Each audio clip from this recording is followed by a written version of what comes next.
Dr. Louise Mahler, a big welcome to you. Welcome to the show. Hi, thank you for having me. Very excited to have you here. You are a very experienced expert coach, facilitator, speaker, all around helping people to be their best. And I know that you help a lot of people to enhance their leadership and to really make a big impact in the best way they possibly can. And I know that something that you talk about a lot is this, there's a missing ingredient to leadership these days. And I'd love to have a conversation with you around that. So Louise, tell us, what is the missing ingredient of leadership? Well, the missing ingredient is everything other than words. Everywhere I go, we focus on the words that we say.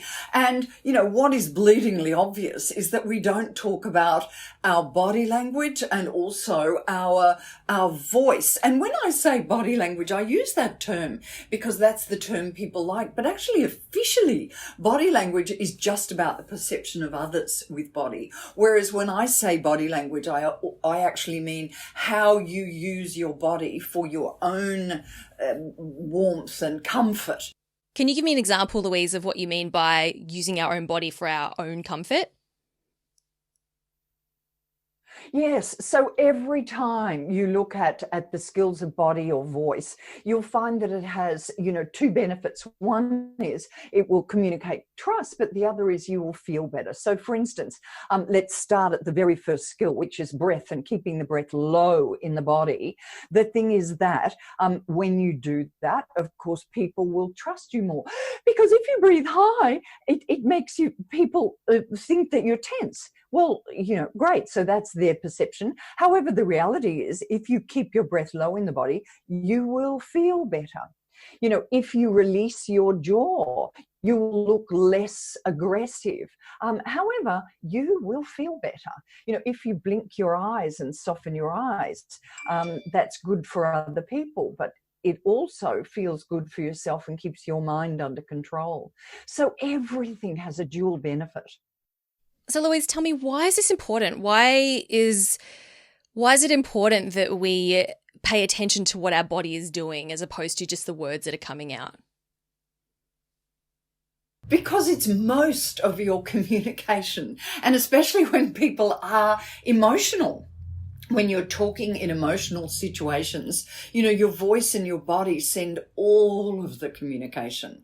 And we just ignore it. I see people doing their virtual communication and just sitting there with their body not moving and going, "Hello, my name is Louise," and maintaining a monotone. This is ridiculous. It doesn't connect. And then we put all that work into the words. And if it's delivered poorly through our body and our vocal tone, we're just undermining the message. And is this something that we can learn to do, or is it something that you either have or you don't have? It's totally learnable. Voice is a choice. Everything you do with your body is a choice. And we think we're stuck with the voice we've got. My voice has changed dramatically over the years. And I've heard other people change dramatically. When people sing, changing the voice is the name of the game. Doing different colors and actors do accents. We have a huge choice span of choice that we just don't take. And it comes with culture, especially in our Australian culture. We don't think that we can go outside the realm of where we are. And it feels weird to change, but it's worth the effort. Yeah, absolutely. I meet people all the time who talk really monotone and they say that I hate the way my voice sounds. They go, "This is just my voice. This is who I am." But it sounds like what you're saying, Louise, is that we can actually do things to change it. What did your voice used to sound like before you started this work on yourself? Well, I'm a Queenslander. I'm a Queenslander. I'm from Brisbane, and I can get really like that. And if I get angry, I do. I go like that. I do. I go like that. I start speaking like that. Yeah. So it's got, I have a visual preference. So I will go at the drop of a hat. So I kind of keep that under control. I think it's lower. I think the air flows. I think it's slower most of the time. It's changed a lot. You know, when I came back from singing into speaking and working with groups, my spoken voice was not my trained voice, my singing voice. And a singing voice requires a tilted larynx. And that was the trained part of my voice. The speaking part wasn't. And, you know, I found that if I was speaking all day, half a day, few hours, you know, my voice was getting tired. Voices don't get tired. They do not get tired. It's the muscles around them that get tired. And so, you know, I had to work on my speaking voice. I had to start from scratch. So for someone who's never done any work on their speaking voice before, what does starting from scratch look like? How can we start to build up those muscles and sound better? It's funny, I heard a story from a dual colleague of ours, Fabian, and she said Yehudi Menuhin, someone came up to him, very famous violinist, at the end of a concert and said, how can I could never sound like you, you're marvellous. He said, oh yes, you can. It starts with scales. And you do that for 6 years, and then you get into the conservatorium, you do that for another 5 years, then you find a master, do that for another decade. Then you perform, you know, like, you know, anything's possible. But it starts with an exploration. It starts with an exploration. And what can make a dramatic difference straight up is the breath, getting the breath under control, because we have these, we say they're natural patterns, they're not, they're habitual patterns. Where we breathe high, we take the voice up, we put a lot of pressure on it, you know, and do these sort of things. Getting that tension away from the neck is the key thing. Getting the body lined up so the neck is straight, and the voice will act for itself. You don't have to do anything. You have to set it up so that it will work for itself. Right. So we need to stand. So it sounds like posture plays a big role. We've got to stand up straight. We've got to stack our shoulders and our neck and our head so that we allow the breath to come out effectively.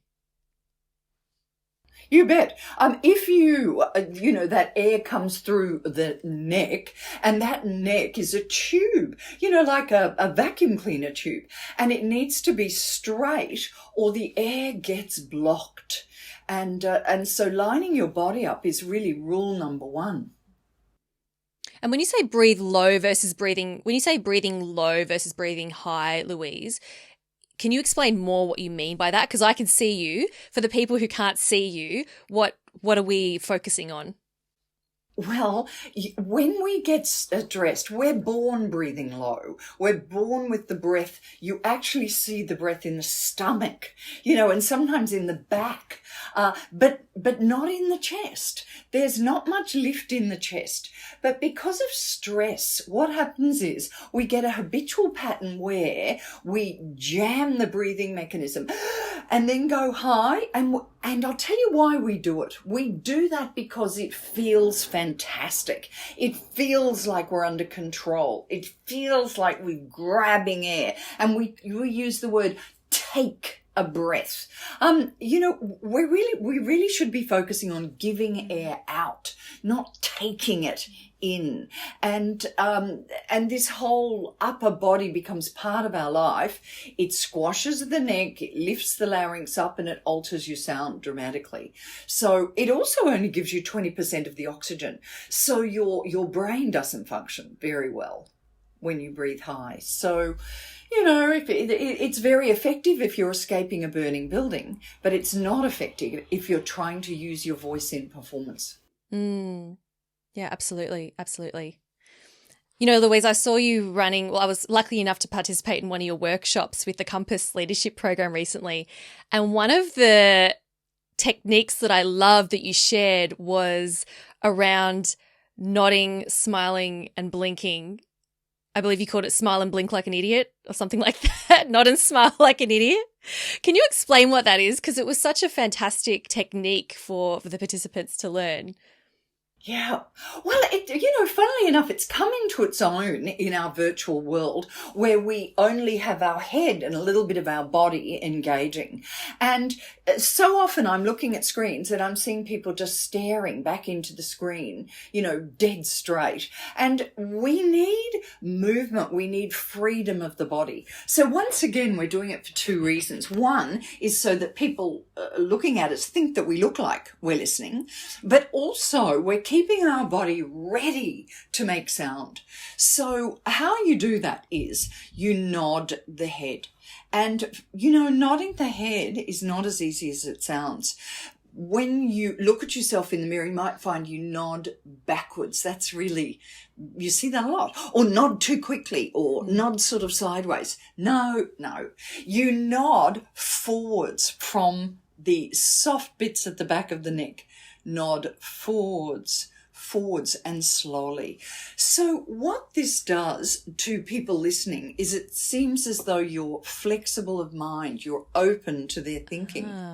Actually, you are flexible because your neck is flexible. And when we get defensive, we jam the neck back, we jam it back. So we're actually saying, no, I'm not jammed, I'm not defensive, I'm flexible. So nod. The second one is blink, because when, again, we get panicked, the eyes set and we don't blink. So blinking the eyes is a way of showing we're softening to others, and it's good for you. It's good discipline. Wait, how much blinking? Yep, it's approximately 15 blinks a minute, which is a blink every 4 seconds. Okay. And that's the rate. And then the third thing was to smile. And this is all about the jaw. We tense the jaw when we get defensive. And it's this thing at the side called the temporomandibular joint. And it jams. Anyone who grinds their teeth, we know about this. I do. It jams. And so when we're listening to people, we don't want that jammed. And if it really jams for people, then the technique I suggest is to push your tongue to the top of your palate. Just press it up, and that will just slightly separate the lips. Very effective. You don't look stupid. You're doing something quite active. But another way is just to smile. Separate the lips and just smile slightly. So nod, blink, smile. Now, why I say smile like an idiot is because in Russia, they say anyone who smiles is an idiot. So I'm saying, good, we are. So smile like an idiot. That's what we want. And where can we use this technique, Louise? When you're on a virtual, well, actually anywhere in life, quite frankly, but certainly when you're in the virtual environment and someone else is speaking, nod, blink, smile like an idiot. Nod, blink, smile like an idiot. That doesn't mean a huge smile. Just the lips separated, focusing on the temporomandibular, keeping loose. Key thing. For those of you, so I know this is an audio recording, but I am going to put the video up in the show notes for you to watch, and you'll be able to see Louise. And how am I looking, Louise? Yeah, no, that looks good. Great. I've been practicing my slow nod and blink and smiling. You know what? If I'm really picky, I can see you are going to one side. You're nodding one side, then the other side. You've got to stay upright. Upright, upright, upright. So what does that communicate if I'm nodding slightly to the side? Yeah, it communicates that you are on a different planet. So basically, when someone is speaking to you, you take it front on. If you move your head to the side, that goes, well, here was your wavelength coming towards me. You move your head to the side. Yeah, well, here's mine. It's different. And then we listen and then come back on and then speak. It's like you're waiting for them to stop so that you can come back and engage front on. So, it's not a great look, head to one side. It sounds to me like if you had your head tilted to the side, it's almost like you're confused or you're not sure what they're saying. Well, contempt is the word that's used in body language. So they say when you're off to one side, it's contempt. So when your body's at one side, you're on one leg, your head's at one side, or your face is lopsided. Contempt. Right. Okay. So big thing to watch out for. And I guess the great thing about these video calls is that we can see ourselves and we can see what we're doing, so we get that instant feedback. What are some other areas, Louise, that you find leaders, especially leaders in high up positions, are really lacking when it comes to their communication that isn't words? Eye contact is shocking. Look, I find the whole area is lacking. Many people are lacking dramatically because we haven't focused on it in our education. So getting sound out, having the breath low, initiating sound under stress is a huge weakness. Just being able to go, hi, getting the sound out, not realizing the stresses that stop that. But we've talked about that. But when it comes to eyes, realizing, I will ask any group, what do you do with the eyes? And they give me more rubbish answers than you could poke a stick at. There are rules about eyes. Why don't we learn them? Eyes go straight ahead. It's not until you feel a little bit not so comfortable. I don't know. Just keep doing it straight ahead. And if you want to soften it, then you blink, blink, blink, blink. What are some of the answers that you get from people in your trainings? What do they think we should be doing with our eyes? Oh, 3 seconds, you look away for a while, or if they're not looking, you don't look. Or if they look away, you have to look away, or you have to look where they look, or, which is all rubbish. So we need to be looking into their eyes the whole time. Well, not the whole time. You can look away to an object. You can draw attention to an object, or you can ask permission. You can trigger asking permission and say, I'd love to think about that. Let me think about that. So you let people know that you're going to your thinking area. Or you guide them with your hands and follow your eyes with your hands. But you need to get the eyes, so that you're trustworthy. People know where the eyes are going and why. Because if you disappear into your learning preference area, they don't know where you've gone, and you can lose trust very easily. What do you mean by disappear into your learning preference area? Yeah. So, well, our eye movement is governed by what we're thinking. And what they find is that most people will relate to this, is that when we think of visual things, so, your background was in architecture. So nearly 100% of people who go into architecture will have what's called a visual preference. So it doesn't matter if you're asking them how something feels, tastes, sounds, they will always go through their visual preference. And that means they look up, up, up, up. We look up for thoughts, and especially thoughts that are visual. We tend to look sideways for when we're remembering sound. Somebody said, I need to say. We look sideways, and we tend to look downwards when we're emotional in some way, feeling, or if we're touching things, feeling in that way, or if we're talking to ourselves, if there's auditory internal dialogue, we look down. So the eyes give away your thinking. And the thing is, people unconsciously go for that. And they let their eyes go wherever their thinking goes. We know from perception that other people will perceive that as being untrustworthy. So to be a leader, you need to have your eyes under control. Right. Sounds like that takes a lot of practice. A lot of practice. Isn't that interesting? Around these fields, that's something I hear all the time, that people say, how long will this take? That'll take a lot of practice. How long do you want it to take? I've worked with people who've done it straight away. Once they know the rules, they can follow the rules, and they just do it. Right. Because sometimes it can take simply that level of awareness to realize that this is what you do. You know, it's all about working through a change plan on all of these skills. So realizing, what am I doing now? I have a preference that means I go maybe up with my eyes a lot. And that will often take the voice higher as well, and the hands higher as well. So I might fiddle with my hair quite a bit, and take my voice up and my hands up. That's a visual preference. Okay, that's where you are.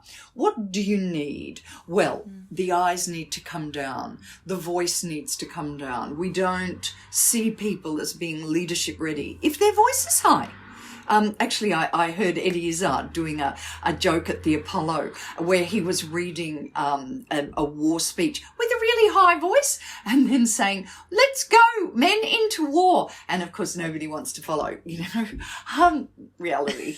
So it doesn't mean you're not a leader, but it does mean, it's not the perception of leadership. So we know where we want to be. And then it's just a matter of practice to get from one to the other. And it's a change plan. Again, awareness of where you are, awareness of what you need, and then practice.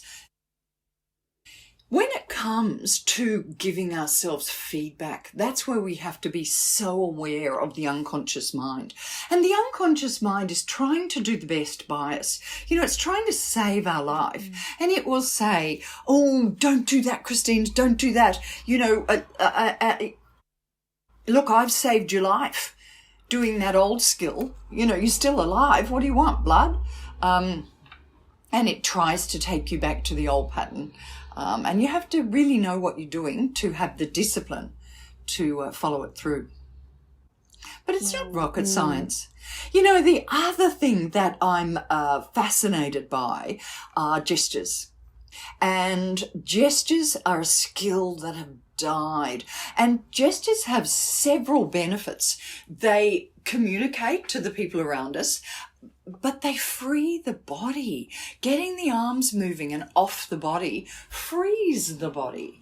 And not only that, we can use gestures to help us remember things by placing different bits of information around us in the room. Anchoring different bits of information helps us remember. So gestures have the benefit of communicating to others, freeing your own body, and helping you to remember. Who wouldn't take that on? Yeah, I love it. So, Louise, I am conscious of time. I know we're coming to the end of our conversation here, but I know we could talk about this forever. I don't know, you've got a wealth of knowledge to share. I do have one last question for the people out there who are thinking, well, Louise, it's all well and good, but I just naturally speak monotone, or I just naturally cross my arms, or that's just who I am. I don't like to move. What would you say to those people? Maybe some words of encouragement. I couldn't hate anything more than the word natural, because it's not natural. So many of the patterns we have are habitual. They're just habitual. And all that we do is we use the word natural as an excuse for anything we've been doing for long enough so that we feel comfortable. And we need to get away from that and realize that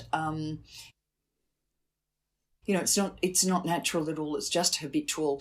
And we're in discovery of what is our natural self by stripping off habitual patterns.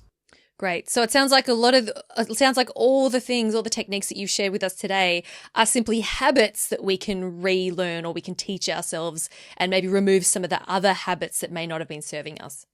Love it. Well, Louise Mahler, it's been such a pleasure having you on the show. Can you please let us know how people can reach out and connect with you?